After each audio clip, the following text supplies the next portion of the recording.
Well, welcome to the Beyond Cinema and Bio.com studio, Julie Taymor, Elliot Goldenthal. Firstly, congratulations on being here at TIFF with Midsummer Night's Dream tomorrow night. Tomorrow night, yes. So for you, is there a nervous process in kind of releasing something to an audience, or? Yes. I mean, for us, this will be our first real audience, so it's the world premiere. We had one preview, I think, and it was, what was it? It was completely out of sync. So that kind of did it. It's got to go all up from there, you know. But it is, because we did it in the theater first and it was very successful, we have that wonderful feeling that it worked live, and now you just hope that it works equally as well on cinema. Your relationship to the material over the years, obviously being familiar with it for a while, It's been around for a little while. 400 years, yes. 400 years, so new top, kind of up and coming writer. Has your relationship to the material changed drastically since you got to know it first? Well, I never wanted to direct it, so it changed drastically once I agreed to do it, because then you delve into this material, and the more you work on Shakespeare, the better it gets. It just gets astounding each time you come to it. And now I've been on it for about almost 2 years. Really, 2 years. I think it was the first reading was this time 2 years ago, when I was trying to decide, am I going to do this? Because it was for the opening, the inaugural production of a new theater in Brooklyn, Theater for New Audience. So I have grown tremendously with getting deeper and deeper into the material. It's interesting because Midsummer Night's Dream is seen as being a much more accessible material than something like Titus. Much more, yeah, it is. Yeah. And so, but for you, it sounds like you needed to find a way to fall in love with it a little bit. Titus is much more up my alley. Titus, I would just love the play.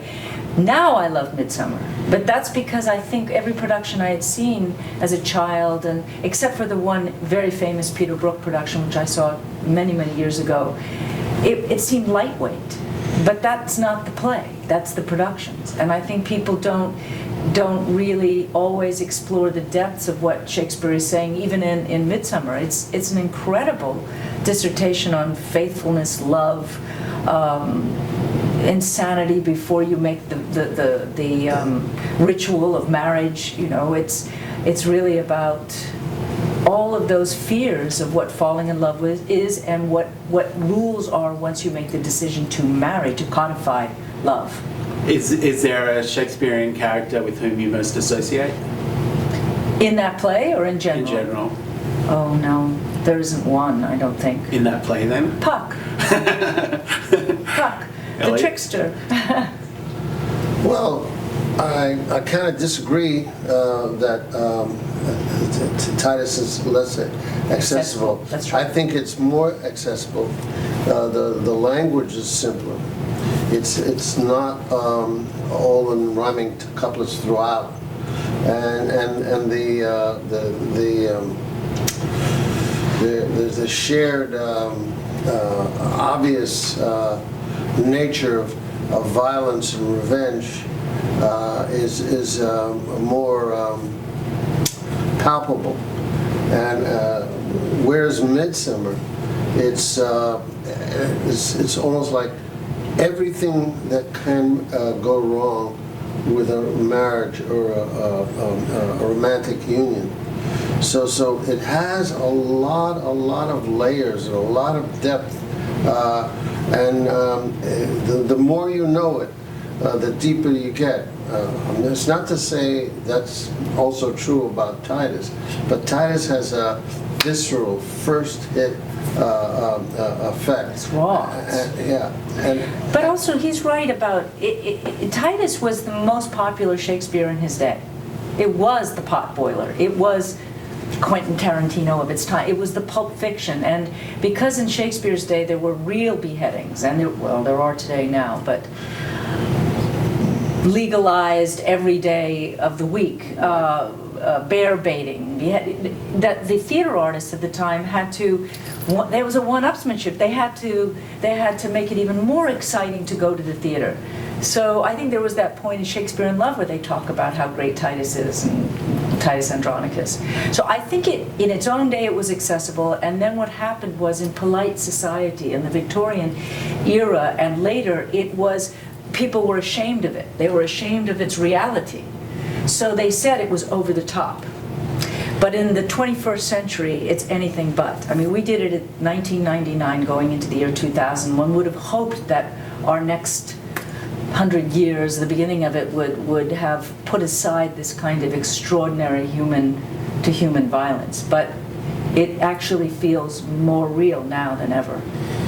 Elliot, for you, in terms of having that musical ear, when something is presented in couplets, does it make that more difficult because there's a rhythm in existence that you have to either battle or work with?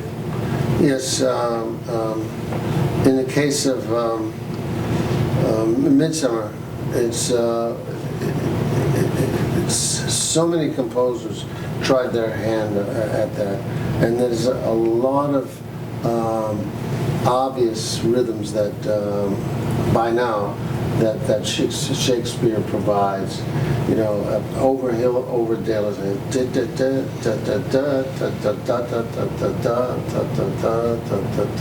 so you try to find ways to break it up so it doesn't scan the way it's expected. If you're an actor, you can get away with nuance in over hill, over dale, over prior. You don't have to. Is that an audition? Yeah. Is that what that was? So it was an audition for me saying you don't have to be logically accented every time. So in that particular song, I broke it up completely, as if it's were echoing through a forest or something. Yeah, your firefly imagery was beautiful. Yeah, like you see a million, thousand fireflies circling around the light, but you know, it looks like one, but they're all separate and souls. You mentioned the actors there for a second, but Tempest, Helen Mirren, Titus, Anthony Hopkins. You know, the narratives obviously like Frida with remarkable actors like Selma and Alfred Molina. But on this film, you've gone in a different direction. Was that a conscious choice to break away from that, or was Well, it... this was a theater piece.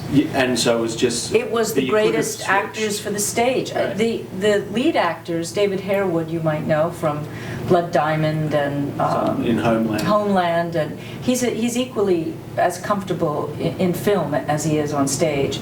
And Max Casella is a wonderful comedian, and Woody Allen and the Coen Brothers movies. But he was my Timon. And Sopranos. And he's a great comedian, and he plays bottom. And then a wonderful Tina Benko, who is one of the best stage actors in America. But people don't know her. She's done television, but she's fabulous on stage. I think she's fabulous in cinema, but she's not a known star. And the final, and the one reason I really wanted to do the play was because I was able to get Catherine Hunter to play Puck. And she, to me, is the greatest actor on the stage in Western theater. I really adore watching her, and it was a big plus when she said yes. And she's done some film, but these are real prizes. These are national treasures of England and America on the stage, along with the rest of the cast. And they did 80 performances live before we did this film. Yeah. And it was because they did such a beautiful job on stage that we said we must put this on film. Did you receive any external pressure to switch them out? No, because this was shot in 4 days. It was shot 4 live performances and 4 days of not single, but pickups with live audience always, because they're in the background here and there. And we had Rodrigo Prieto, who was the DP, and we shot both on and off, maybe about 17 camera positions overall. So in a way, the cinematic audience, the film audience, gets to be in the best seat in the house, because I have reaction shots, and we really went on stage with handhelds and steady cams and moved around. So it doesn't have that kind of removed, sometimes the National Theater or the Met or whatever, they can only do it live, stationary. Yeah. We were unabashed in moving the cameras and also getting in there amongst the actors. So you're aware that it's live, which gives an incredible vitality to it, but it's also very cinematic.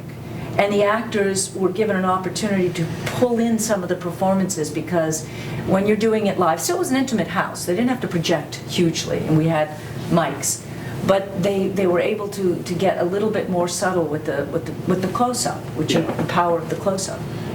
In terms of your own kind of creative outlets, obviously they span a few different representations. What are you most in love with now? Getting the projects done. I want to get done. I like each one for different reasons. You know, when you're having a great time with actors like I did on Midsummer, it was pure pleasure. We also had 17 children. And the children, we started with many, many more, but we could finally afford and fit in the stage 17. We started with the idea of 100. But that was a thrill, having these 20 or so kids coming around and being the rude elementals, being the energy of the piece.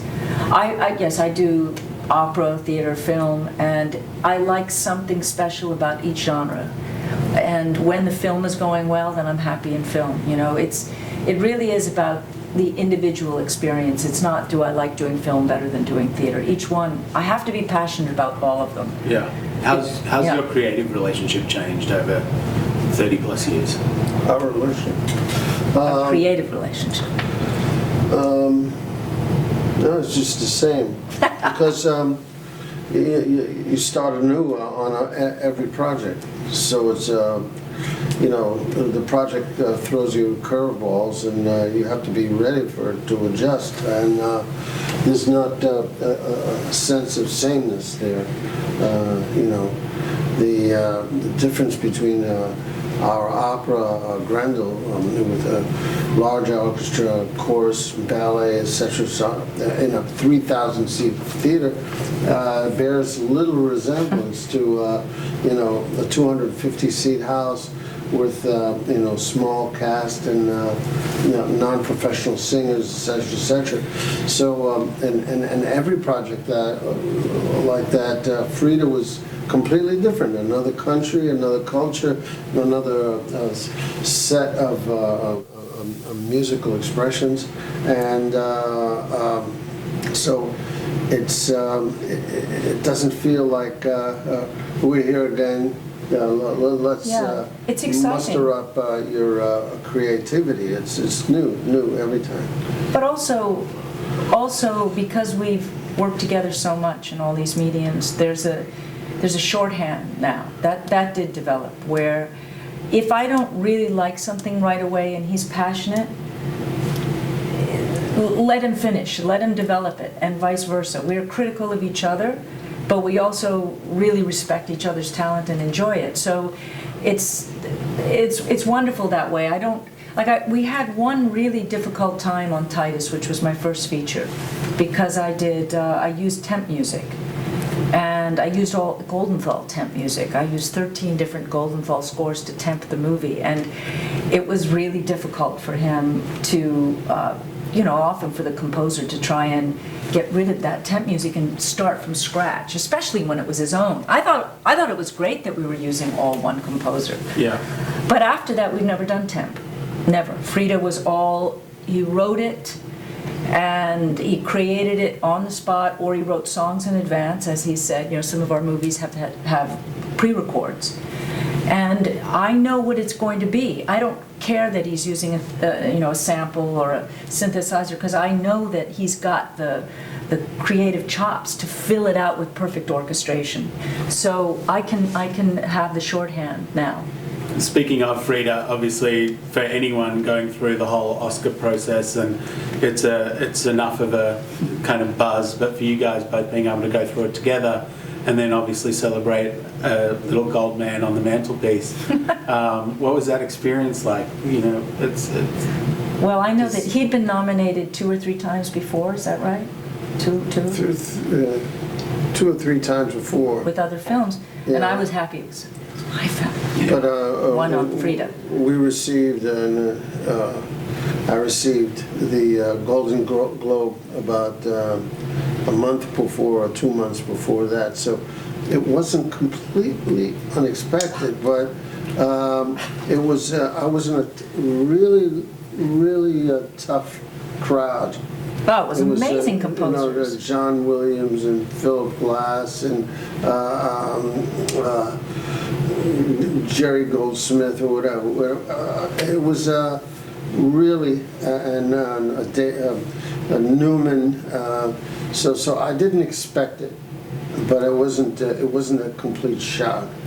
But we were nominated together. We didn't win the song, but it was really fun having our song, "Burn It Blue," sung on it on the Academy Awards. She wrote the lyrics to that. So she said, "No, I got nothing." No, so that was when the nominations came out. I was in Paris with Salma But Hayek. you're a lyricist. I said, "We didn't. I didn't get anything." He said, "Yeah, you did.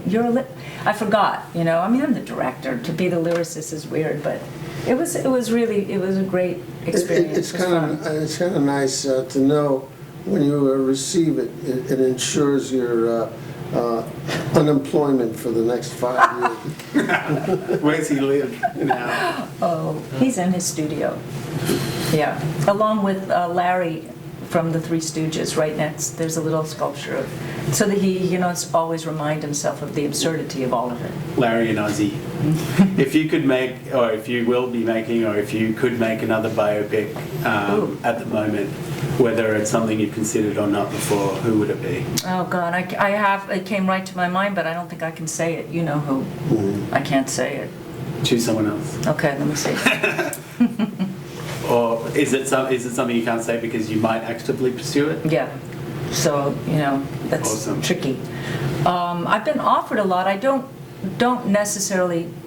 I'm not attracted to doing biopics, and like the Frida was such a wonderful one because she wrote her own biography, so I didn't have to make it up. You know what I mean? She wrote the letters, and and her paintings were her story. Yeah. So I didn't have to figure out the paintings. Yeah. That's what I didn't want to have to lay a comment on her paintings.